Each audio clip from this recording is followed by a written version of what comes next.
Family and fellow soldiers, I'm the professor, and this is the moment of truth. I'm telling you, get out of here. Give me the keys. Give me the keys of the building. Give me the keys. Give me the keys. First of all, get the fuck out of her face. I don't care. Hey, you guys are not coming back in. Do that for crazy. What the fuck is going with you? Back up, bro. Back up.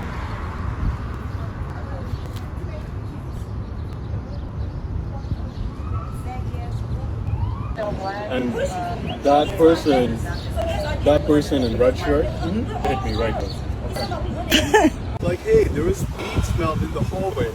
John is over there saying the same thing. I have text to prove that. Okay, what is the result? What do you want to do? I will buy you a new phone, whatever phone you want. Last night, who is this? Go, Tiana, just go. Like, who is it? Everybody owns the building, baby. Everybody owns it. Okay, and when it's $1,000, if it comes out? Right now. Right now, get it. Right now, yeah. Okay, go get it. She's walking. If not, you can go to jail. Okay, well, I'll get you the $1,000. Okay. It's your money, you're walking. We're married. Make sure them motherfuckers real. I know, I might me for a loop. All right. And if you were not smoking in your building. I'm starting afresh. I'm trying to start afresh. I don't know your name. My name is Angelica. Angelica. I apologize that this got very heated and I touched you and I threw your phone. The guy confronts a group of black women in the street, in public, then attacks them, and he and his white female friend go ahead and call the police, and then when they arrive, this guy's lying through his teeth about what happened. Oh, they hit me right here, you see, right here. And soon as the cops see the video, he does an about-face and starts shelling out money. Now, what does that tell you? And this isn't Amy Cooper lying about a black man in Central Park. This is a person of color doing the exact same thing in Chicago. This is exactly what black Americans are talking about when we say that there are people who come to the U.S. from other countries, and these countries have cultures that practice rabid anti-black racism.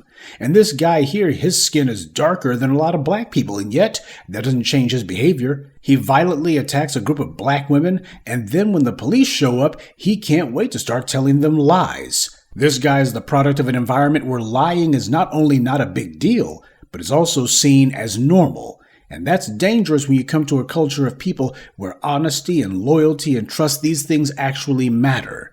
This is why there must be an anti-black hate crime law, precisely because of incidents like this. But don't count on support from minorities or people of color on that one. See, these other groups are given tangibles and policies, even if they're not citizens. And sure, they don't get as much as those classified as white, but at least they get something, and they know that. And they're supposed to know that. The exact same way the dominant society doles out all kinds of goodies, giveaways, and guarantees for those classified as white, it's just smart enough to understand that when dealing with other groups who are going to be the buffer groups, you got to make sure that they get some sort of benefits as well. They're not going to be as juicy as what's given to those classified as white, certainly not going to be as numerous as those given to those classified as white, but they'll still be there, a few crumbs. But occasionally you'll go ahead and give them a rap on the knuckles or a slap on the back of the head just to remind them all of these little benefits and such, they could easily disappear if you don't continue to play ball. Then again, it doesn't take much coercion on that one. This incentivizes other groups to try to ingratiate themselves with white power by being blatantly, violently anti-black. Everybody has known that that was the ticket to ride for hundreds of years in this country. People like the person in this video aren't trying to weaponize whiteness because they don't have it. For those who see themselves as white supremacist adjacent, they're weaponizing blackness. That's what they're actually doing. They are weaponizing the inherent bigotry and bias against black people that they know is there. It's not about what they are. It's about what they are not. This is the reason why you could have white people who don't come from power and privilege, and yet they understand full well that they can go ahead and call the police on any old black person and expect a particular response. You ain't got to be Elon Musk to get it. They know that there's a racial pyramid in this country that is violently and rigidly enforced.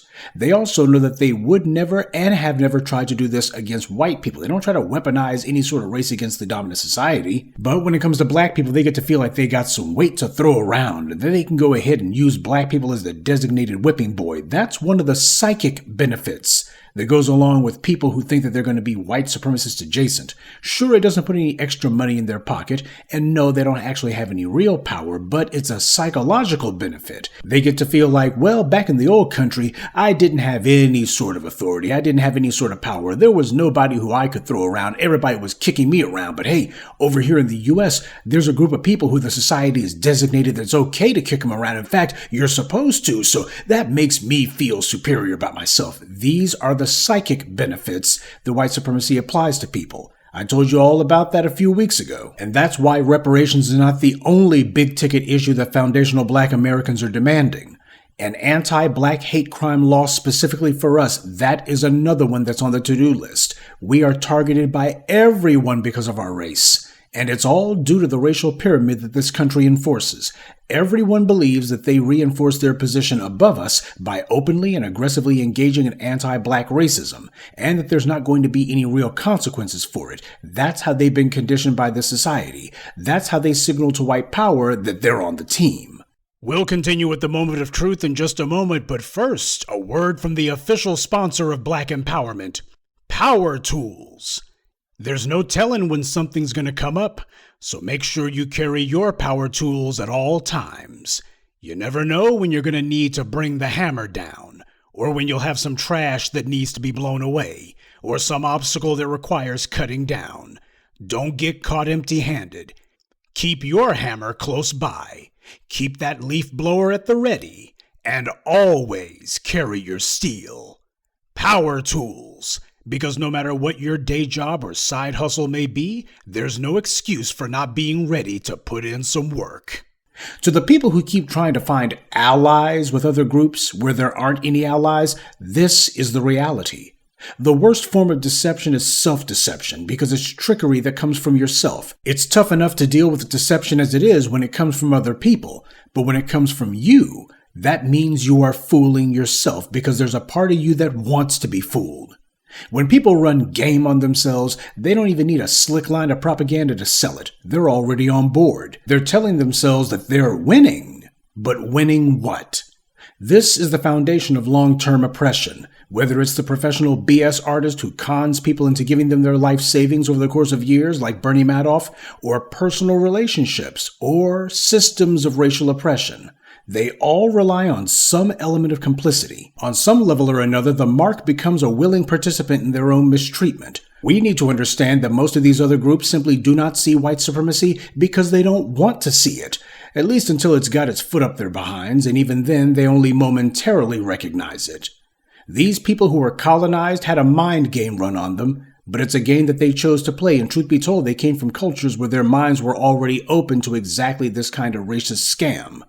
Doesn't matter if it's in India or the West Indies. You got a lot of people trying to convince themselves of a lie.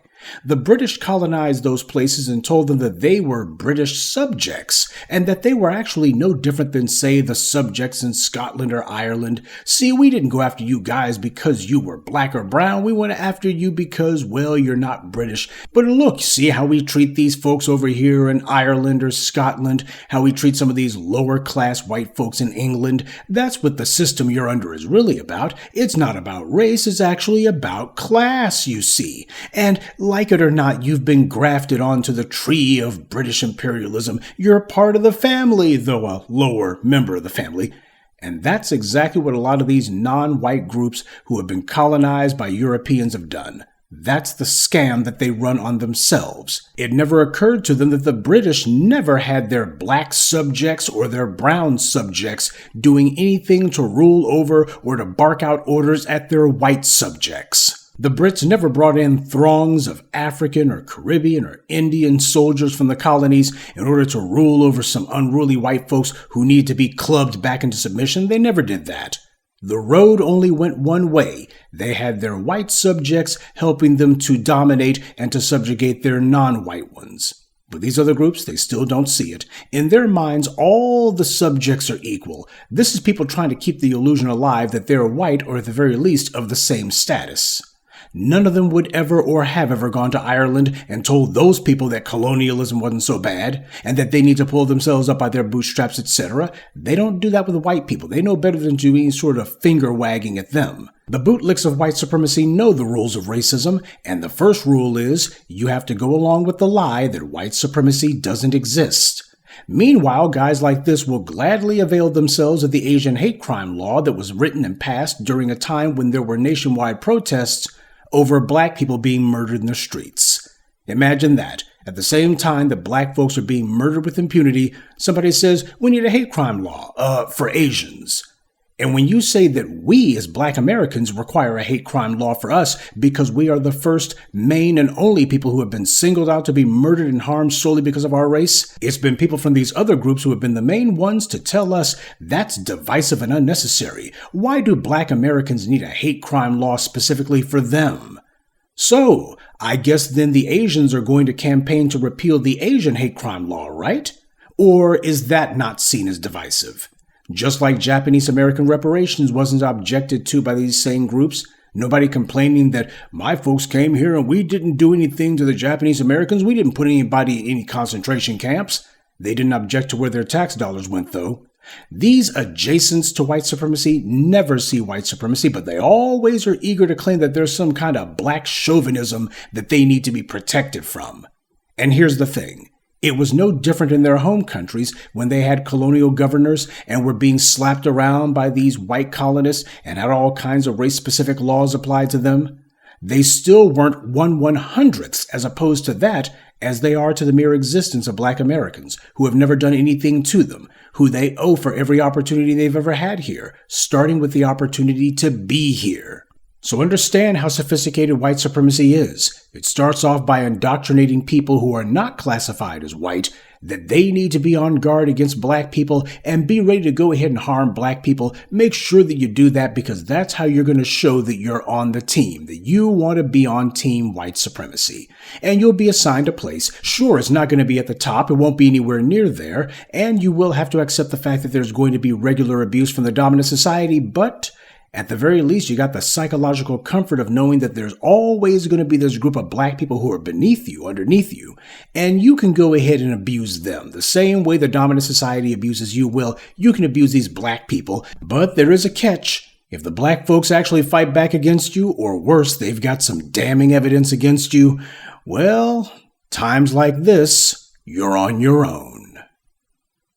Good day, and be one. I'd like to take a moment to mention some of our contributors: Elroy Crocker, Wally Balal, Anthony Williams, Michael McMillan, and Sa. Salute to them and thank you to everyone for listening, liking, and sharing this message. Black empowerment only exists because of you.